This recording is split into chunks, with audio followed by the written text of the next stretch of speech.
भाई बहनों, आज की रोटी की घर सदस्य व्यक्तियों के लिए यीशु ख्रिस्तांची मधुर नावांचे सप्रेम नमस्कार। आज के दिन है 27 अगस्त 2025 बुधवार। सामर्थ्यशाली आवाज, प्रभूचा आवाज सामर्थ्यवान आगे, प्रभूची आवाज ऐश्वर्याने परिपूर्ण आगे। स्तोत्र 29 अध्याय वचन 4। बायबलमधील एक अध्याय जो पूर्णपणे प्रभूच्या आवाजाविषयी बोलतो तो म्हणजे स्तोत्र 29। प्रभूचा आवाज नेहमी महिमा, ऐश्वर्य आणि सामर्थ्याने भरलेला असतो। जेव्हा तो आपल्याला नावाने बोलावतो तेव्हा किती अद्भुत आनंद मिळतो आणि अजून अद्भुत म्हणजे त्याने आपल्याला त्याचे नाव दिले आहे। बायबलमध्ये परमेश्वराने नावाने हाक मारलेली एक व्यक्ती म्हणजे मार्था। प्रभू म्हणाला, मार्था मार्था, तू खूप गोष्टीची काळजी करतोस आणि व्याकुळ झाली आहेस, परंतु एक गोष्ट आवश्यक आहे।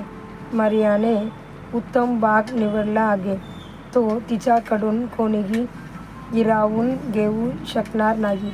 लूक 10 अध्याय 41 वचन से 42 वचन।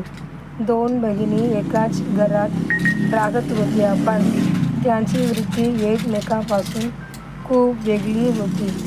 मरिया प्रभू येशूच्या पायाशी बसली होती आणि त्यांचे वचन ऐकण्यात तिला आनंद होता, पण मार्था संसाराच्या कामात गुंतून गेली होती। आपल्या जीवनात प्रभूच्या पायाशी बसून त्यांची आवाज ऐकणे हे एक महान आशीर्वाद समजा। जे काही दृश्य आहे ते नष्ट होईल, पण अदृश्य गोष्टी शाश्वत आहेत।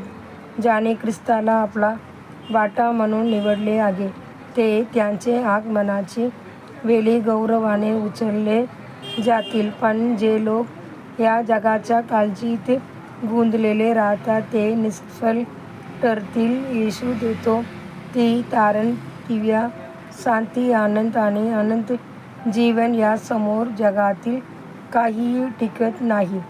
सकाळी लवकर प्रभूच्या पायाशी या आणि म्हणा, प्रभू मला तुझा आवाज ऐकू दे।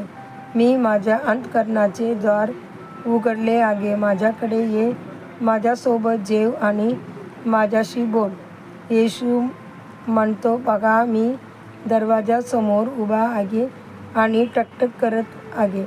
जो कोणी माझा आवाज ऐकतो आणि दरवाजा उघडतो त्याच्याकडे मी येईन, त्याच्यासोबत जीवन आणि तो माझ्यासोबत। प्रकटीकरण 3 अध्याय 20 वचन।